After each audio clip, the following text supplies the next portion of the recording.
approach. That's saying the least, yeah. Difficult is definitely something that describes Eichenwalde here. I mean, the fact that defense have such an advantage in getting through the doorway where you have these tight choke points, you have two avenues to actually push through, and they kind of focus you into a tight area. It's just, it's proven to be really difficult for even the best of teams. So I really wonder if we're even going to get that far on the map. All right, well, let's go ahead and see if Rogue can fire back, make this a 5-game set, or if this is just going to be a nice closeout for LW Red. Let's get into our 4th and potentially final map.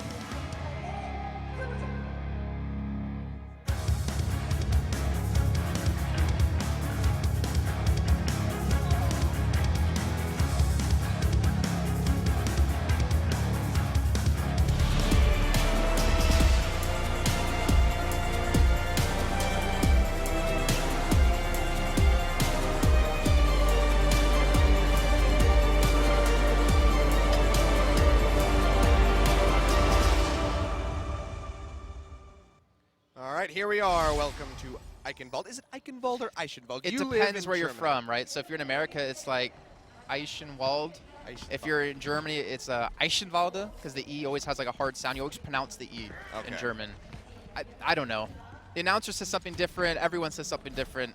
All we know is everyone can agree on it's a really difficult map to attack on. I'll just stick with Eichenwalde. Yeah, it's as difficult to attack as it is to say correctly, I suppose. I agree. But speaking of attacking, it's going to be Luxury Red on the attack here, and it looks like they want to go for a similar composition that they've been running, really aggressive with the Genji Tracer. You have the D.Va and the Winston to jump in, and they don't have really a Mei wall to worry about too much. So there is always the potential for them to pretty much all jump over this right-hand side that you're seeing on your screen, but most likely they're going to have to push through the choke point to really do some work here. And that's really shocking to see that Rogue is not going to be running a Mei on this. So, I mean, every time we've seen Eichenwalde so far, it has been a Mei coming in, trying to get those isolated picks onto a member of the attacking crew. But Rogue going to go with a bit of a different approach here with this triple tank. So we'll see if it's going to be able to, or the quad tank rather, and see if this is going to be able to pay off. They're really fond of this strat, I suppose. W Red already just pushing forward. You can see how far back Rogue has to play. Yeah, they don't really have the healing to actually combat and kind of take some damage and heal it right back up. It's going to be a little bit difficult, but it does mean Unko gets a lot more nano boosts off because of how many targets he can actually heal. It's just whether or not he can do it. And Nanohana getting hooked in right away, but he somehow survives. Yeah, that's going to be a really nice deflect coming through, keeping himself alive with the help of Luna. Sabiel be going into the back line, trying to get on AKM, is able to take him out, and this is going to be Unko maybe going down as well as he just keeps chasing him through. Can't pick up that health back though. A couple more shots would take it. He stole it! Oh, but he's actually able to snap back. Won't be finding Unko quite yet, but Nanohana, he's coming through. He's going to join the party. Actually able to get the deflection kill onto Nox, taking him out. And LW Red moving straight in onto this first point. Looks like they may be able to take this one. Dragon Blade ready, but they don't even have to burn it to cap this one. And now they're going to start moving that payload. Because the DPS and the tanks went like behind the point, they forgot about, hey, we're actually losing the point here during this one. We're trying to actually defend ACAM, who kind of got pushed out and caught off guard a little bit. And this really aggressive composition of Luxury Red, it played a little bit differently, worked out flawlessly. And now they have the high ground control, at least for now. But Jonas is going to have to back away very, very soon. And we'll just lead back towards his team. But really well done. And this Dragon Blade and Pulse Bomb combo with Janus jumping in with Primal Rage can just completely demolish them on this high ground position. Yeah, that's going to be about 4 ultimates available here in just a second. There it is. Janus has it. Gambler just a little ways away from that sound barrier. Sabiobi able to drop the Pulse Bomb. Finds 2. Takes out AKM and Skipjack despite the shield from Winston. Drops it right inside. And Sabiobi is just popping off on the Tracer, going to the back line and just absolutely shredding through Rogue. So Rogue will have another chance. But Luxury Red, they only use 2 ultimates in that fight. They're going to have Sound Barrier up soon. They have the Transcendence as well, which is going to be really crucial. Luckily for Rogue, there's no shield, or no guaranteed shield out of a Reinhardt to block Bardock Grenade from coming through. But look at the position they're holding. They're trying to use this choke point against them. And it's working out really well. Nanohana going low, trying to get an answering kill on a Skipjack as he jumps away. As soon as actually able to come in, though, and shut down that Genji finally. CLB going low, but he's going to get healed right back up. Nox goes down, Meko finds that, and Luna takes out AKM. And that is going to be a nice push coming through from LW. All they have to do is get rid of Wins, and there it is. They're going to keep things charging straight up to the gate. Self-destruct through the sides. I mean, that can completely hold them back. Rogue's not running a Reinhardt either, so they have really nothing to guarantee protect from this unless you get a good timing on that shield out of Skipjack. And Sabiobi just going to throw that pulse bomb just to buy some extra time. Even the Primal Rage being used just to keep them in there.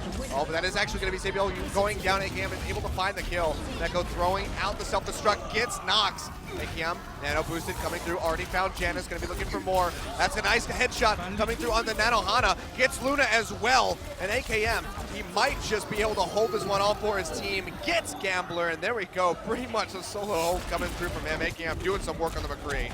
So I think I know what AKM stands for now. It stands for a killing machine, because that man held on somehow by himself over some amazing shots. And it looks like finally the rest of his team, as he does fall, will be there to back him up and be able to save this checkpoint. But 3.9 meters was all too close. Not where I thought you were going. I thought you were going to say ass-kicking machine, which is also relevant. I mean, that also works, yeah.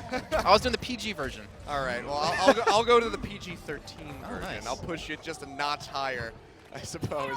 But a really good hold from Rogue, and now they're going to start getting that roll back on the payload. It's going to be crucial for them because LW Red is looking like they're going to be able to sweep right through, but they got stopped dead right there. And now they don't have any ultimates to play with, and there's 3 on the side of Rogue. Yeah, it's actually... Make that 4. LW Red switched up quite a few different heroes. Like Jonas, he's going to be on the Reinhardt now, so we get the Winston. Nanohana switch over from the Genji to the Soldier, which is at 81% on his ultimate. And Saviobi is just committing to this Tracer, even a sneaky play out of Mecha. They're just trying to keep the keep pushing the payload to catch him off guard, since no one on Rogue was really there to contest it. But Rogue have so many ultimates to use.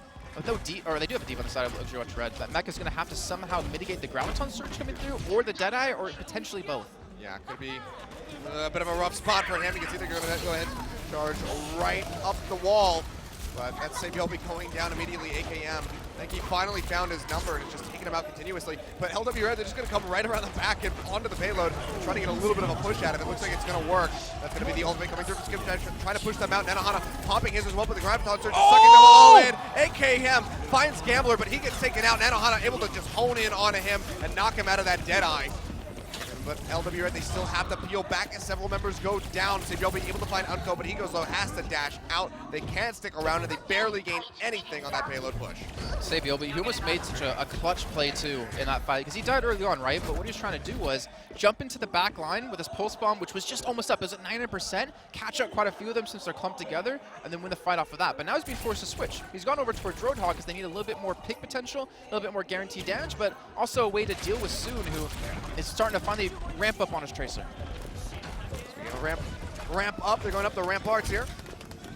Too easy. Yeah, going into that high ground. Have to be careful though. Soon has that pulse bomb ready to go. Actually just threw it out, but it wasn't able to find a target.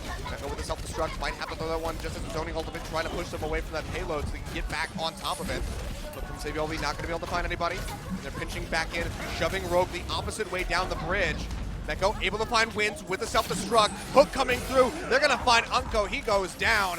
LW Red, this might be their opening to continue this push and maybe make that second checkpoint because the clock is ticking. It's 45 seconds left. And Su's just trying to distract as long as he possibly can, but eventually he's going to run out of blinks. He's going to fall down from this one in Rogue. Don't really have anyone who can contest in time. It's going to be Wins trying to rush through, but he's going to have to give this one away.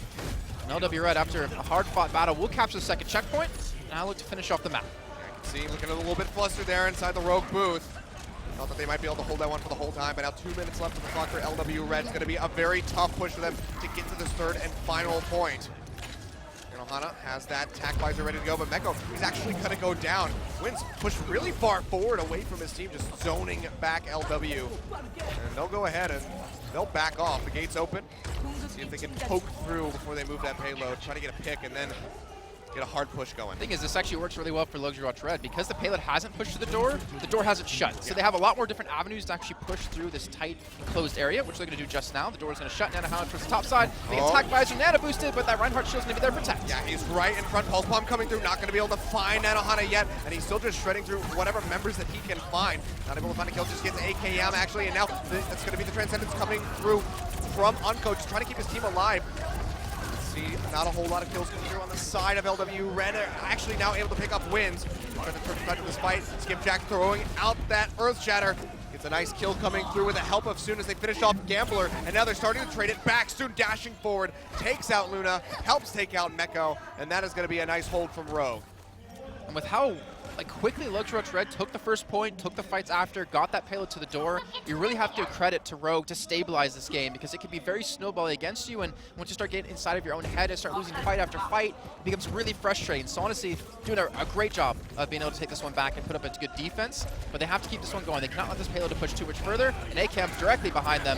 These are some easy kills. Oh boy, and that's going to be a huge pickup from Janus. He was the only member of Luxury Watch that has an ultimate available, and now there's just 20 seconds left on the clock. Meko finally gets his. as Janus will be coming up very soon. But they have to get through AKM with that Death Blossom, and it's not looking good for Luxury Watch Red. 10 seconds left on the clock. They have to push. It's now or never.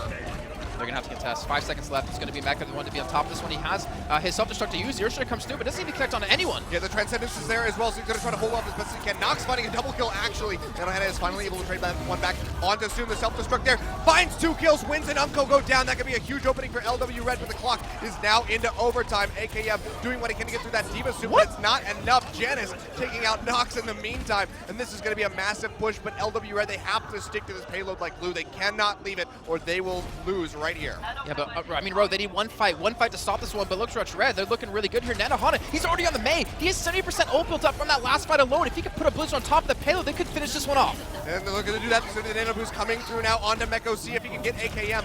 Takes him quite low. Can he finish him off? That's going to be the question, and he does do so. Pulse Bomb on the side, not going to find a target, and that Blizzard is getting closer and closer. 80% here from Nanohana, just needs a little bit more. Earth Shatter connects on the Gambler, and Gambler, he is going to go down. Skipjack able to swing his way to victory, but that's going to be the freeze from Nanohana. Does he find the kill? Finally, with the help of Luna, takes out Skipjack. Nox firing back will take out the Reinhardt, but this is still looking so good for Luxury Watch Red. 4 kills coming through as Rogue is trying to rush back, but there it is. Meko yet again with the self-destruct, finds AKM, who is trying to delay, and they will finally cap in overtime. Oh my lord, that last fight, AKM getting caught off. Nanohana, he ice formed, but while he was in the ice form, when he had low HP, he realized, I have Blizzard, I need to use this now. So he almost sacrificed himself by coming out of that one, popping the Blizzard down, and he actually saves Jonas' life by actually booping him up with the ice wall, so he couldn't be taken down. Unfortunately for him, they still lost Gambler on the Lucio, but insane. And soon, I think he went to the back line of that fight and tried to hit a pulse bomb onto the supports, but I think he missed it. We saw it happen relatively after AKM died, which could have obviously, give them the potential hold.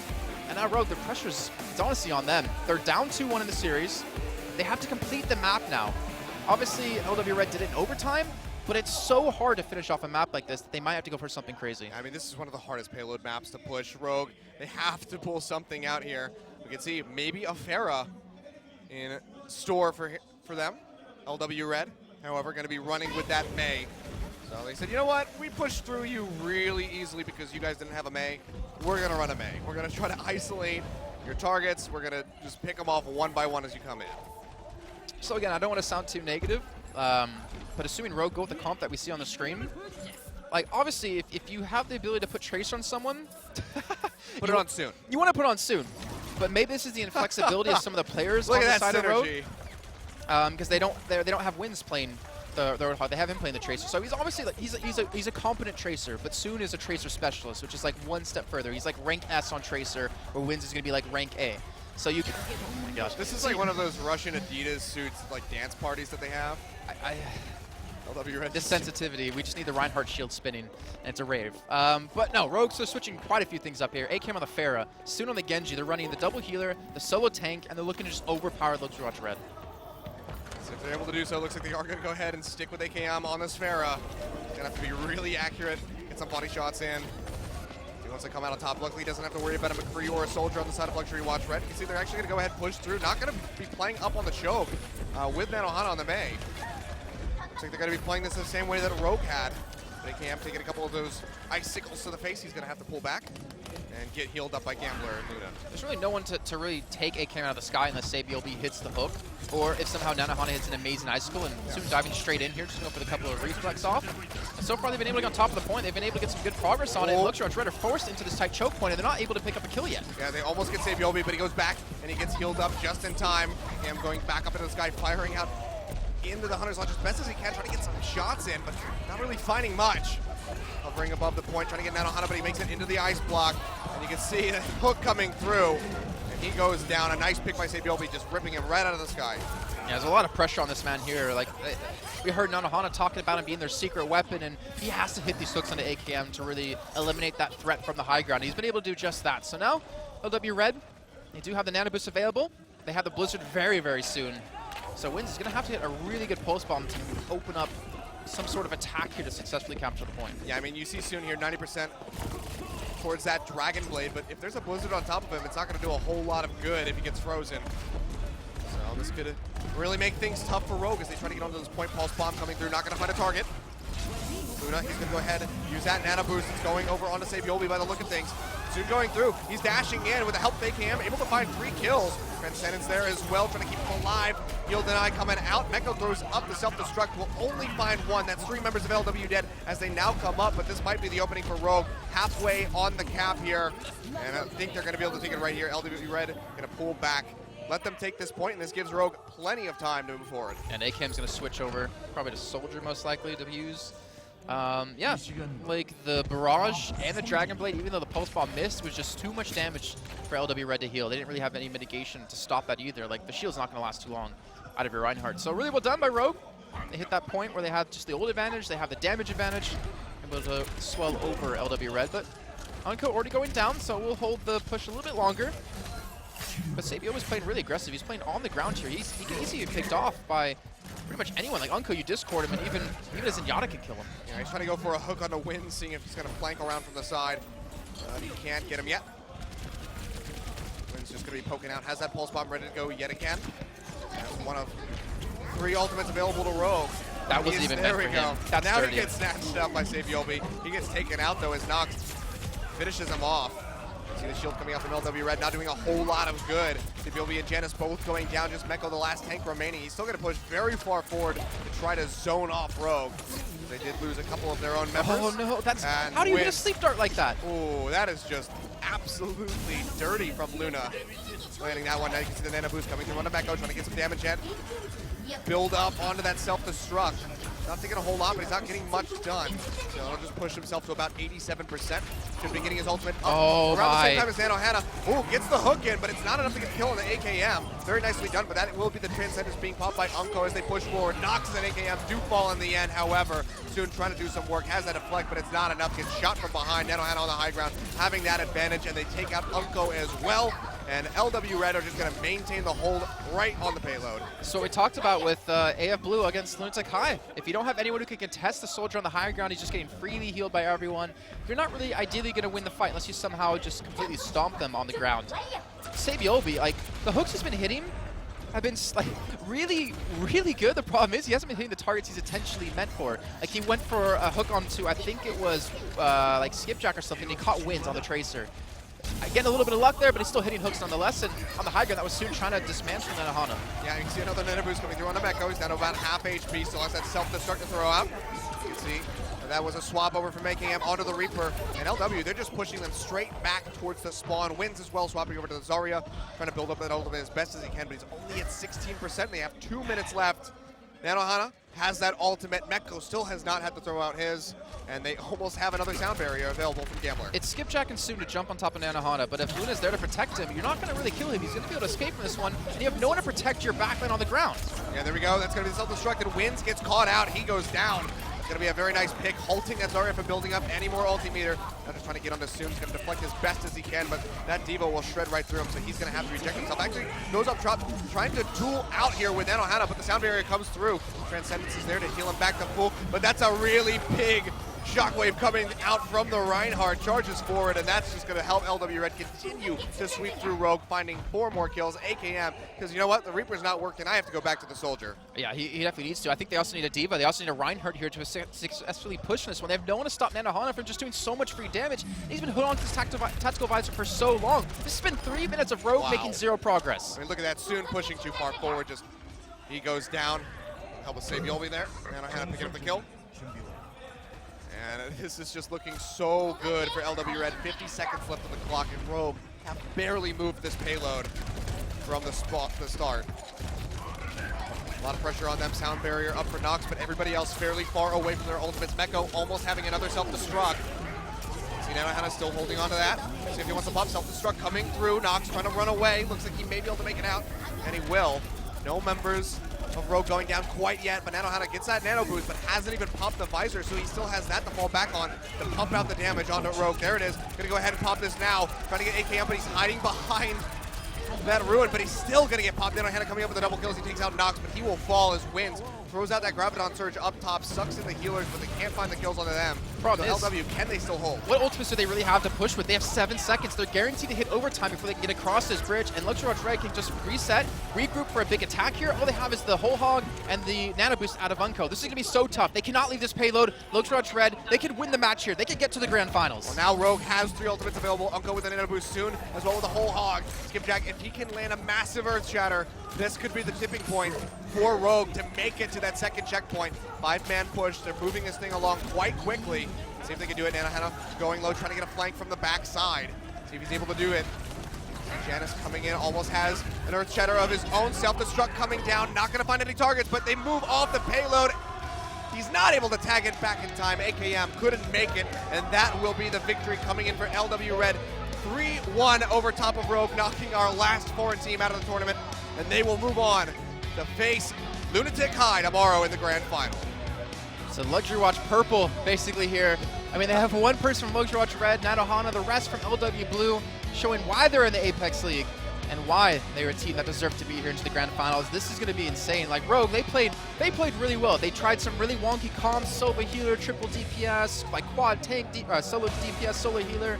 I like to see them take this as an opportunity to test things out, kind of get their identity for the team, trying to figure out what works really well for them, and they proved a lot to us. They were able to take off a map against LW Red. They were able to do fairly well on some other maps, able to do a lot better in control than their counterpart Misfits, but still, you can't deny how strong LW Red and Sabiolbi, like this man, insane play out of him. Yeah, absolutely crazy. I mean, it doesn't matter really what you put him on, whether it's the Roadhog, whether it's the Tracer, he is just constantly in your face and just landing those hooks.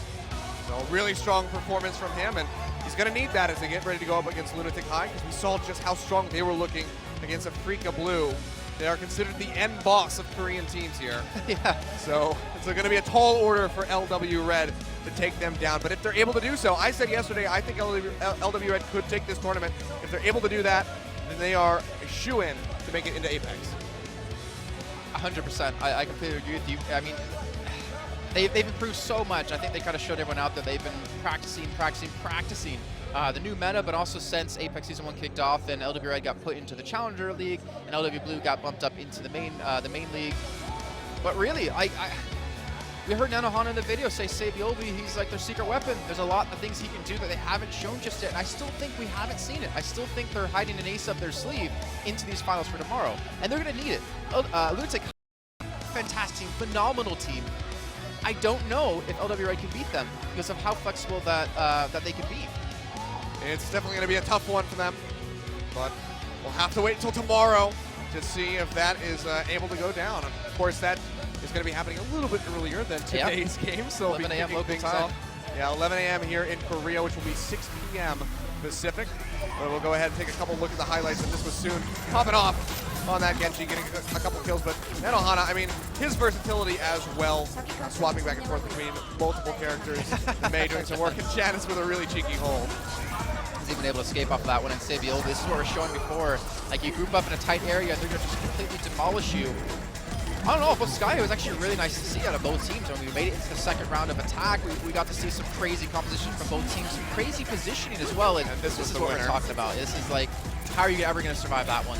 Yeah, and just another beautiful pulse bomb from Sabiolbi. He really just knows exactly when to throw that to maximize the amount of kills that he can get, the amount of damage that he can get, and just, I mean, really strong stuff from both sides. This Rogue roster does look quite strong, despite the loss here today. I think that they can, move forward into 2017 with high hopes for this one. 100%. Even Misfits. I mean, they've already been knocked out, but they have such a deep hero pool across the team. And funny enough, like every single team that's come to this event to play has either had roster swaps or role swaps. Yeah. And I think we've seen some really good signs out of all teams. LW Red, like I wouldn't be surprised to see this actually be like the new LW Red team or the new LW Blue team. Like they are amazing. Yeah, I mean, the unfortunate thing is that they have to do 3 starting members of LW Red as they move into the promotion tournament, so they can't run Pine this an awesome guy, squad. Nanohana. Yeah, so they can run that. They can bring Sabiolbi in if they really want to. I don't know how they're going to arrange things so they have a good balance of tank support and DPS. So we'll see what squad they want to run come next week.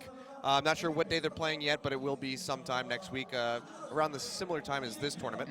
But they look really strong, and I would not be surprised, as you said, once they make it into Apex, if they just go ahead and they mash these guys right back into LW Purple. And I wonder if Lunatic High is actually going to pay attention to Sabiolby a little bit more, because on the Tracer, oh, you have to. He had so much free reign. We did see ACAM like switch over to McCree there on Eichenwalde, and they was able to handle him, but for the most part, they didn't seem to really want to contest him like in a hard counter like a McCree can offer. So maybe Eska, which he's been known to play a damn good McCree, even before this patch, I wonder if they could be a little bit more fluid in their changes.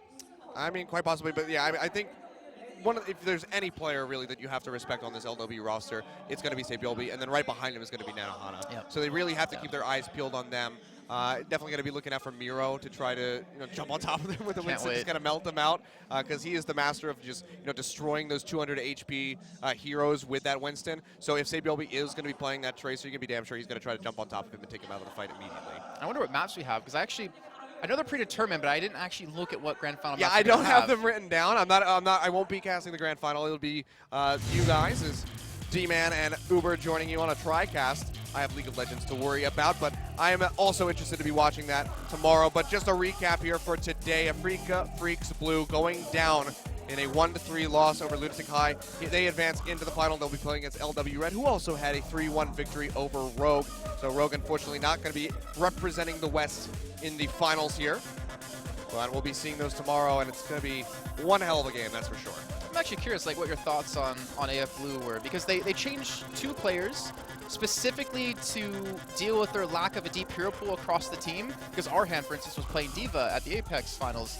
Yeah. And they still didn't really play D.Va, at least in the first map from Watchpoint Gibraltar. And that was like the big problem when it came to Afrika Freaks Blue in the Apex finals, was that they didn't run D.Va for a lot of it. They finally swapped, and we saw Arhan go to the Zarya instead of the D.Va, whereas you look at an Envious, and they were just running D.Va Mickey every single game with Mickey. So it's just a must-have on pretty much any map. There's very few maps you can get away with not having that D.Va. But again, a best of 5 tomorrow. Lunatic High versus LW Red. A winner will be our champion here at IEM Gyeonggi. And this would be a very strong showing for both of these guys. Lunatic High looking to bounce back after their loss in the semifinals of Apex League. LW Red, of course, not making it into Apex League, so they definitely want to have a strong showing. I want to push you for a prediction on this. So you won't be here tomorrow to see or to cast it. I want to know, how do you think this one's going to go, and what kind of map score? It is so tough to call, honestly, but I'm gonna be devil's advocate. I'm gonna give this to LW Red, but it's gonna go full 5 maps. So you think if LW Red win, it's going to have to go 5? Yes. But if Lunatic High wins, it's going to be like 3-1? Yes. I will say a 3-1. I get behind you on that, 100%. All right. In case you guys didn't watch the rest of our games here at Gyeonggi today, Hongdu Monster had a 2-1 victory over Immortals, also knocking out the last remaining Western team from the League of Legends tournament, so they move on to face Samsung Galaxy tomorrow in a best-of-5 set, and then Stats was able to take out Buell in StarCraft 2 in a 3-2 victory. Yeah. So we had some longer series today, not so much the 3-0s and the 2-0s. And Stats actually came back and won that one from being down in the series and kind of surprised quite a few people. I think he's playing against Innovation tomorrow. It's an all-Korean final in StarCraft as well. And of course you saw, or you can now see. That one's almost always a given. There we go. Yeah, so you can see what matches we'll have for you coming up tomorrow starting at 11 a.m. Korean time. Yeah, so we are shuffling around the schedule a little bit. StarCraft 2 still in the same locked off slot there as far as times go, but Overwatch will be kicking off today at 11 a.m. Korean Standard Time. Again, that is 6 p.m. Pacific, and that is 9 p.m. Eastern Standard Time. Really good. And we'll be closing out the day. I have to. I have a lot of people back home that I need to talk to, but of course League of Legends will be closing out the day as well. So it'll be a lot of exciting matchups, so hopefully you guys can join us for all of the esports that we have here at IEM Gyeonggi tomorrow. Yeah, I can't wait to see. I'm actually really happy to see Overwatch at the Intel Extreme Masters. It's something I've been hoping for quite a while, and I was glad we can kind of sneak it into this one, and to see some of the Western teams that have had all these different switches within their teams, the 3-way swap that we have happen, and see kind of what they bring to the table now. But this just makes me more excited for Apex Season 2 to see these Korean teams play like this. It's amazing. It's going to be absolutely insane. We also have to see what foreign teams are going to be coming out to Apex, because you have to imagine that Envious will be there, try to retain their title, win that second season. So we'll see if they're able to do that. But I mean, all of the games that we're going to have tomorrow are going to be really exciting. Samsung Galaxy versus Hongdu Monster. It'll be a really strong showing. But that's going to be it from us here today. We'll see you guys tomorrow for the grand final.